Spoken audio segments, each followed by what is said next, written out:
Assalamualaikum warahmatullahi wabarakatuh. Perkenalkan, kami dari kelompok 5 akan mempresentasikan hasil kerja dari kelompok kami, yaitu mengenai analisis materi PAI. Nah, langsung saja yang pertama akan dijelaskan oleh saudari kami, yaitu Lailatul Qomariyah. Saya Lailatul Qomariyah, NIM T2019-1161. Saya di sini akan menjelaskan tentang hakikat pembelajaran PAI. Pendidikan agama Islam adalah disiplin ilmu pendidikan yang berlandasan ajaran Islam, yang teori dan konsepnya digali dan dikembangkan melalui pemikiran dan penelitian ilmiah berdasarkan tuntunan dan petunjuk Al-Quran dan As-Sunnah. Al-Syaibani memperluas lagi dasar tersebut, mencakup ijtihad, pendapat, peninggalan, keputusan-keputusan, dan amalan-amalan para ulama terdahulu. Di kalangan umat Islam, jadi semua perangkat pendidikan Islam harus ditegakkan di atas ajaran Islam. Pendidikan Islam berorientasi duniawi dan ukhrawi, berbeda dengan konsep pendidikan Barat yang hanya untuk kepentingan dunia saja. Islam sebagai agama yang universal berisi ajaran-ajaran yang dapat membimbing manusia kepada kebahagiaan hidup di dunia dan akhirat. Karena itu, ayat pertama turun surah Al-Alaq ayat 1-5 yang memerintahkan manusia untuk mencari ilmu pengetahuan. Pendidikan Islam tidak mengenal pemisahan antara sains dengan agama, dan juga prinsipnya seimbang antara dunia dan akhirat. Pendidikan seperti inilah yang perlu diwariskan kepada generasi Islam, sehingga umat Islam mendapat tempat terhormat di dunia dengan ilmunya dan di akhirat juga dengan ilmunya. Jadi di sini sama-sama mendapatkan antara dunia dan akhiratnya. Mungkin itu saja dari saya. Sekian, terima kasih. Untuk materi selanjutnya akan dilanjutkan oleh saudari Yusnita. Saya Yusnita Wulandari, NIM T2019-1171. Di sini saya akan menjelaskan tentang dimensi pengetahuan.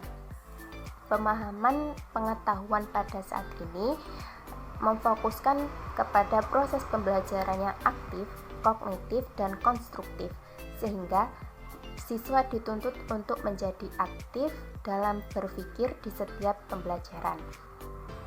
Sehingga siswa tidak hanya menjadi penerima yang pasif yang hanya menerima informasi dari orang tuanya, guru, buku teks, ataupun media pembelajaran lainnya. Mengingat banyaknya tipe-tipe pengetahuan, khususnya dalam pengembangan psikologi kognitif, maka secara umum dapat dibagi menjadi 4, yaitu faktual, prosedural, konseptual, dan metakognitif. Yang pertama, saya akan menjelaskan tentang pengetahuan faktual. Pengetahuan faktual meliputi elemen-elemen dasar yang digunakan oleh para ahli dalam mengkomunikasikan disiplin akademik, pengetahuan, dan penyusunan dimensi pengetahuan secara sistematis. Pengetahuan faktual berisi elemen-elemen dasar yang harus siswa ketahui ketika mereka harus mencapai atau menyelesaikan suatu masalah. Pengetahuan faktual meliputi 2 aspek. Yang pertama, pengetahuan istilah. Pengetahuan istilah berisi tentang label-label atau simbol-simbol seperti kata-kata, bilangan, tanda-tanda, ataupun gambar. Contohnya, pengetahuan tentang alfabet, pengetahuan tentang kosakata melukis, pengetahuan tentang simbol-simbol dalam peta, dan lainnya. Yang kedua yaitu pengetahuan khusus dan elemen-elemennya. Pengetahuan khusus dan elemen-elemennya berkenaan dengan pengetahuan tentang suatu peristiwa, lokasi, orang, tempat, tanggal, sumber informasi, dan sebagainya. Pengetahuan khusus ini juga meliputi informasi spesifik dan tepat. Contohnya saja, tanggal yang benar dari suatu kejadian atau fenomena, dan perkiraan informasi seperti periode waktu suatu peristiwa atau fenomena yang terjadi. Yang kedua yaitu pengetahuan konseptual yang akan dijelaskan oleh saudari Ira. Nama saya Safira Hedi Aulia, NIM T2019-1191. Di sini saya akan menjelaskan tentang pengetahuan konseptual. Pengetahuan konseptual itu meliputi pengetahuan kategori dan klasifikasi serta hubungannya yang lebih rumit dalam bentuk pengetahuan yang tersusun, seperti skema, model, atau teori implisit atau eksplisit dalam model psikologi kognitif yang berbeda.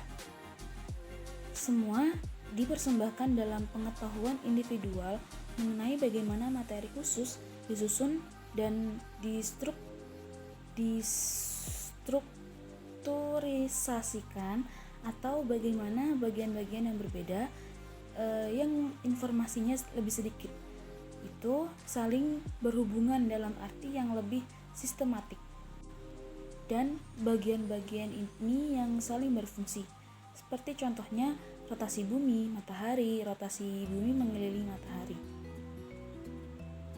Yang A, pengetahuan klasifikasi dan kategori. Pengetahuan klasifikasi dan kategori meliputi kategori-kategori, divisi-divisi, dan penyusunan yang digunakan dalam materi yang berbeda.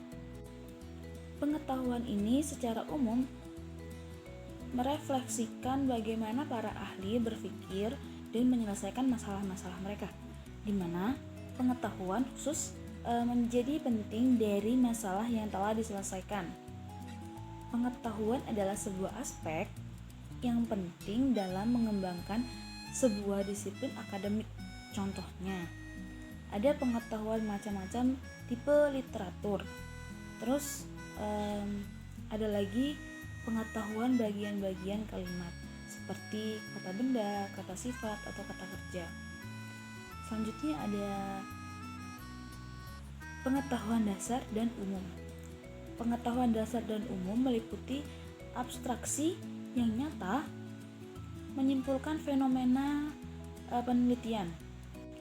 Abstrak ini memiliki nilai yang sangat besar dalam menggambarkan, memprediksikan, atau menjelaskan atau menentukan tindakan yang paling tepat dan relevan atau arah yang harus diambil. Contohnya, pengetahuan generalisasi utama tentang kebudayaan khusus. Selanjutnya ada pengetahuan hukum-hukum fisika dasar. Terus ada lagi pengetahuan prinsip-prinsip utama dalam pembelajaran. Nah, yang C ada pengetahuan teori, model, dan struktur, yaitu meliputi pengetahuan dasar atau generalisasi dengan hubungan timbal balik yang jelas, pandangan yang sistematis dalam sebuah fenomena yang rumit, masalah atau teori atau materi. Pengetahuan ini merupakan formula yang abstrak. Contohnya, ada pengetahuan struktur kongres secara keseluruhan atau seperti organisasi atau fungsi. Selanjutnya ada pengetahuan evolusi. Terus pengetahuan teori tektonik. Selanjutnya ada pengetahuan model genetika atau yang disebut dengan DNA. Terima kasih. Saya Muhammad Daniel Darmawan, T2019-1180 akan menuliskan presentasi dari saudari Ella, yaitu pengetahuan prosedural. Pengetahuan prosedural merupakan pengetahuan bagaimana melakukan sesuatu, seperti pengetahuan keterampilan, algoritma, teknik-teknik, dan metode yang secara keseluruhan dikenal sebagai prosedur. A. Pengetahuan keterampilan umum, khusus, dan algoritma. Pengetahuan algoritma digunakan latihan matematika, prosedur perkalian dalam aritmatika, Ketika diterapkan, hasil umumnya adalah jawaban yang sulit karena adanya pengetahuan dalam penghitungan. Walaupun hal ini dikerjakan dalam pengetahuan prosedural, hasil dari pengetahuan prosedural ini seringkali menjadi pengetahuan faktual atau konseptual. Contoh yang pertama, pengetahuan konseptual dalam melukis menggunakan cat air. Yang kedua yaitu pengetahuan keterampilan yang digunakan dalam mengartikan kata yang didasarkan pada analisa struktur. B. Pengetahuan metode dan teknik khusus. Pengetahuan metode dan teknik khusus meliputi pengetahuan yang sangat luas dari hasil konsensus, persetujuan, atau norma-norma disiplin daripada pengetahuan yang secara langsung lebih menjadi sebuah hasil observasi, eksperimen, atau penemuan. Contohnya yaitu 1. Pengetahuan metode penelitian yang relevan untuk ilmu sosial. Yang kedua yaitu teknik-teknik yang digunakan oleh ilmuwan dalam mencari penyelesaian masalah. Sekian dari saya, kurang lebihnya mohon maaf. Baik, saya Vivin Alfianita, NIM T 2019-1181. Di sini saya akan melanjutkan penjelasan dari Saudara Dana mengenai pengetahuan metakognitif. Apa sih pengetahuan metakognitif itu? Nah, sebelumnya saya akan menjelaskan apa arti dari kata metakognitif.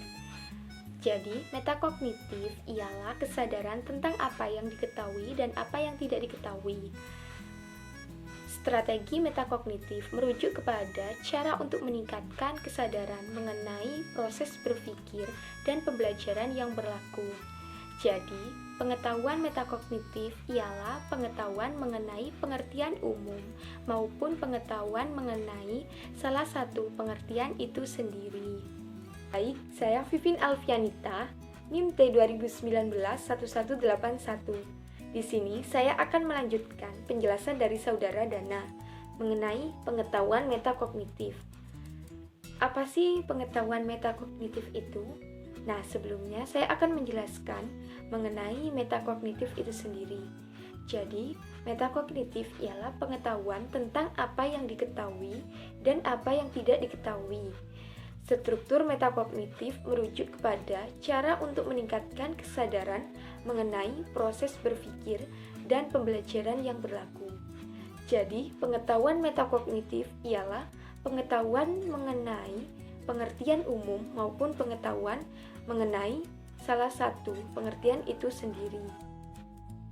Sehingga di dalam pengetahuan metakognitif ini masih terbagi lagi menjadi 3 macam pengetahuan. Nah, yang pertama yaitu pengetahuan strategi, dan yang kedua pengetahuan mengenai tugas-tugas kognitif, termasuk pengetahuan kontekstual dan kondisional, dan yang ketiga yaitu pengetahuan itu sendiri. Nah, tadi kan yang pertama yaitu pengetahuan strategi. Apa sih pengetahuan strategi itu? Pengetahuan strategi ialah pengetahuan strategi umum untuk mempelajari, memikirkan, dan menyelesaikan masalah. Contohnya, 1. Pengetahuan ulangan untuk menyimpan informasi. 2. Pengetahuan macam-macam strategi organisasi dan perencanaan. Yang kedua yaitu pengetahuan mengenai tugas-tugas kognitif, termasuk pengetahuan kontekstual dan kondisional. Ialah pengetahuan yang membedakan tugas-tugas kognitif yang tingkat kesulitannya sedikit ataupun banyak. Bisa saja membuat sistem kognitif ataupun strategi kognitif. Contohnya, pengetahuan mengingat kembali tugas-tugas dan pengetahuan tugas memori sekolah, seperti halnya mengingat nomor telepon. Dan yang terakhir yaitu pengetahuan itu sendiri. Ialah pengetahuan ini meliputi kekuatan dan kelemahan dalam hubungannya dengan pengertian dan pembelajaran. Contohnya, siswa yang mengetahui tes itu lebih mudah dengan bentuk yang pilihan ganda dibandingkan dengan bentuk yang isai, karena memiliki pengetahuan sendiri dalam memilih keterampilan penilaian. Saya Ahmad Utama Mbatian, NIM T 2019-1155. Baik, di sini saya akan menjelaskan tentang pengorganisasian materi pembelajaran PAI. Menurut Terry pada tahun 2012 menyatakan pengorganisasian adalah suatu proses penentuan, pengelompokan, dan pengaturan bermacam-macam aktivitas yang telah ditentukan. Materi tentang pembelajaran pendidikan agama Islam jika dijelaskan secara keseluruhan. Materi pendidikan agama Islam ini sebagai mata pelajaran sekolah umum maka memiliki banyak topik materi pembelajaran atau kompetensi dasar yang cukup banyak yang akan disampaikan oleh guru pada saat belajar mengajar berlangsung nantinya. Materi pembelajaran PAI ini hanya ditampilkan yang esensialnya saja, terdiri atas 3 bagian, yakni materi yang berkenaan dengan iman, Islam, dan ihsan.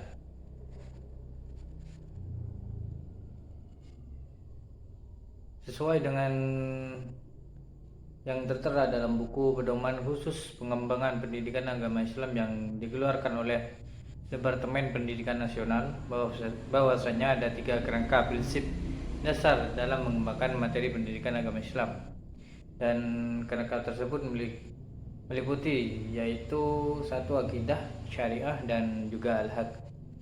Akidah ini merupakan materi tentang konsep iman, dan syariah merupakan materi tentang konsep Islam, dan juga al-haq ini merupakan penyebaran materi dari konsep ihsan.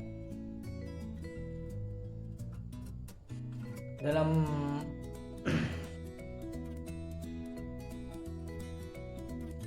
ketiga prinsip tersebut kemudian dikembangkan berbagai kajian tentang keislaman yang di dalamnya juga termasuk atau terkait dengan ilmu dan teknologi serta ilmu seni dan budaya.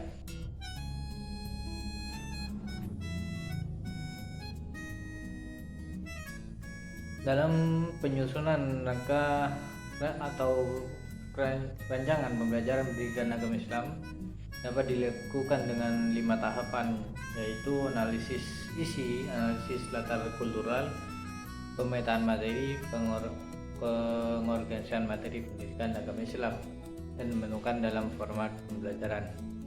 Sekian dari saya. Nah, itu tadi sedikit penjelasan dari kelompok kami mengenai analisis materi PAI. Semoga bermanfaat untuk kita semua. Kurang lebihnya kami mohon maaf yang sebesar-besarnya. Saya akhiri. Ihdinas siratal mustaqim. Assalamualaikum warahmatullahi wabarakatuh.